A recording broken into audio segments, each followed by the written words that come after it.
Bonjour à tous, bienvenue sur Mechatronics. Je suis très content de vous retrouver aujourd'hui pour cette nouvelle vidéo où on va parler de mining et d'efficience, en particulier sur le Kaspa et sur le Radiant. Pensez à me mettre un petit pouce bleu et à vous abonner à la chaîne si vous n'êtes pas abonné. Et puis je vous rappelle que vous pouvez me soutenir en cliquant sur le bouton rejoindre sous la vidéo. Alors on va pouvoir commencer. Comme vous le savez, en ce moment c'est une période très difficile. Il y a j'ai des échos comme quoi il y a des gens qui sont professionnels, hein, et le prix de leur électricité a augmenté. Il a été multiplié par 4, hein, donc il est probable qu'on voit de plus en plus de mineurs arrêtés, hein. Voilà, malheureusement c'est une période qui est très difficile et c'est aussi une période de peur, hein, puisque avec le prix des coins qui baisse et le coût du mining qui augmente, fatalement on est dans une période qui est véritablement très difficile. Donc si vous continuez de miner comme moi, envers et contre tout, cette vidéo est faite pour vous, puisque on va parler d'efficience. Alors qu'est-ce que c'est que l'efficience? L'efficience, c'est payer le moins cher possible pour avoir le plus de coins possible. Ça ne veut pas dire miner le plus possible, hein. Donc ça veut dire qu'on va miner moins, mais on va dépenser aussi moins d'électricité. Et pour l'électricité qu'on dépense, on aura plus de coins. Voilà. Alors, aujourd'hui, on va parler du Kaspa et du Radiant. C'est les deux coins que je vais couvrir dans cette vidéo au niveau de l'efficience. Alors, comme vous le savez, le Kaspa, récemment, il a été un peu mis sur le devant de la scène, hein, puisqu'il est apparu sur What to Mine, malheureusement, hein. Malheureusement pour nous, il est de plus en plus connu et donc il est de plus en plus difficile à miner. Personnellement, j'en mine un petit peu de temps en temps, mais je vous avoue que ça me fait un peu mal au cœur d'en miner. Quand je vois que je fais 400 coins ou 500 coins par jour, ça m'ennuie un peu, parce qu'à une époque, j'en faisais beaucoup plus, hein, quand je vous ai fait les premières vidéos, rappelez-vous à l'époque. Voilà, donc là c'est un peu tristouné, hein, mais bon, c'est comme ça, hein. Donc je mine principalement du Radiant, hein, voilà. Le cours du Kaspa, il ne cesse d'augmenter, hein, et les volumes suivent, hein, derrière. Donc c'est vraiment un super coin, hein. La technologie est top, hein. Bon, je vais pas refaire une vidéo comme j'ai déjà fait dessus. Au niveau du Kaspa, on a un cours qui continue de monter tout le temps, hein, aussi, hein. Depuis un plus bas là qui a eu, je sais pas quand est-ce que c'était ça. 25-10 le 25 novembre, voilà. Ça continue dans le 25 octobre, hein. Blou, je m'embrouille, hein, et voilà. Par contre les volumes, les volumes augmentent, hein, puisqu'au début, là on est à 13 000 $ de volume. Au début, je me rappelle, on était descendu à des volumes de 1000 $, voire beaucoup moins, hein, en journalier. Là ça augmente aussi, hein, donc c'est bon signe aussi. Donc moi je mine du Radiant. Alors on va voir comment miner ça de façon efficace, hein. Alors comme vous pouvez le voir, j'ai changé d'écran, j'espère que c'est pas trop petit, je vais peut-être zoomer un peu, voilà, comme ça. Donc alors, le Radiant, vous allez voir, c'est pas très compliqué. Vous savez, avant je passais par quelque chose qui s'appelle Nvidia SMI, hein, j'ai fait des vidéos sur le sujet. Là actuellement je passe par BZ Miner.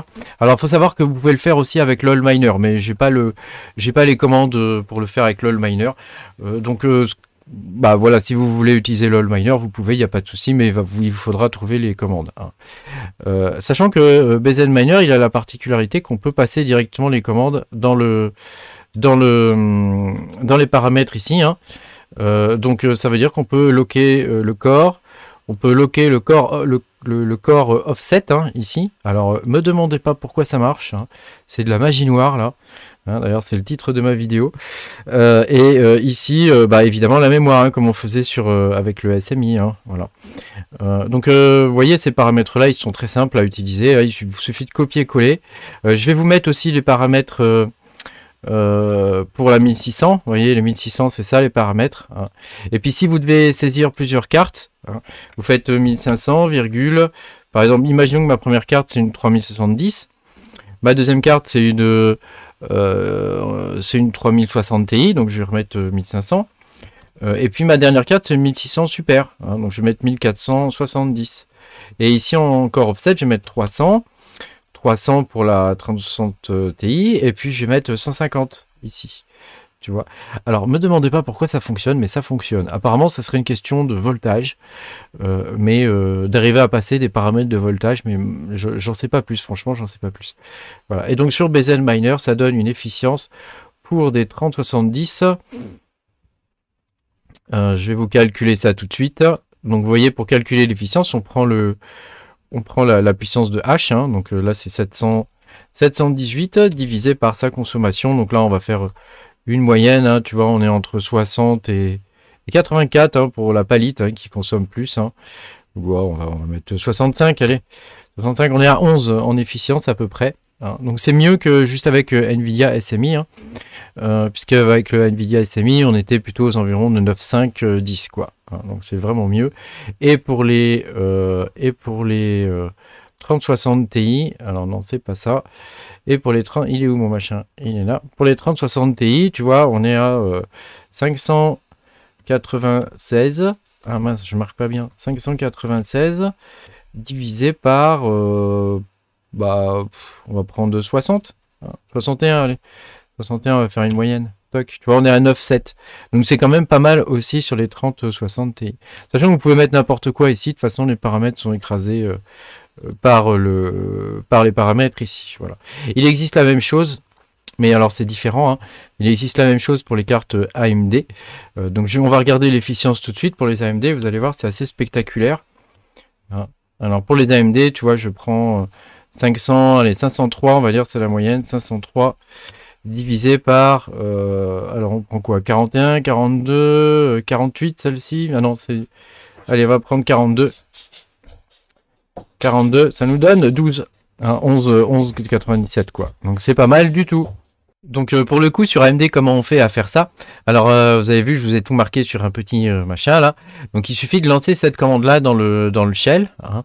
Donc grosso modo, c'est une commande qui va récupérer la liste des cartes, hein. Et puis il y a un petit programme entre guillemets écrit en AUK, hein, qui va paramétrer ce paramètre là et qui va le mettre à 0, hein, voilà. Donc je pense que mclock, ça doit correspondre à la mémoire, hein, memory clock, hein, donc la vitesse de la mémoire. Je pense que ça les passe à 0 pour toutes les cartes AMD. Alors c'est valable pour la série 5000 et 6000. Hein.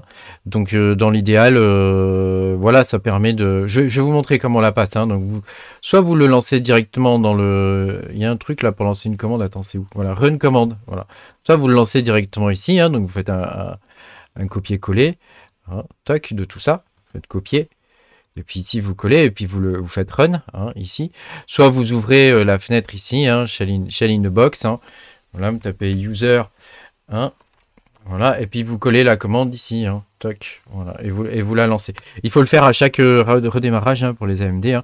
Mais comme vous voyez, l'efficience est assez fantastique, hein, sur les AMD aussi, hein. C'est des très bonnes cartes, hein, les AMD, hein. Après, voilà, c'est dommage qu'elles soient toujours aussi compliquées à overclocker. Enfin, compliquées. Tout est relatif, hein, c'est une question d'habitude. Disons qu'on va dire que la grande majorité des gens, ils sont plus habitués à paramétrer désormais des cartes plus simples comme les Nvidia, hein. On a juste le corps et la mémoire et puis terminé, quoi. Mais comme vous pouvez le voir, hein, il y a aussi des paramètres bizarres qui peuvent fonctionner sur les Nvidia, hein. Comme quoi on comprend pas tout encore dans le fonctionnement des Nvidia, en fait, hein. Voilà. Bah, j'espère que cette vidéo vous a plu. Pensez à mettre un petit pouce bleu puis à vous abonner à la chaîne. Et voilà, hein, à bientôt, hein, pour de nouvelles aventures. Salut!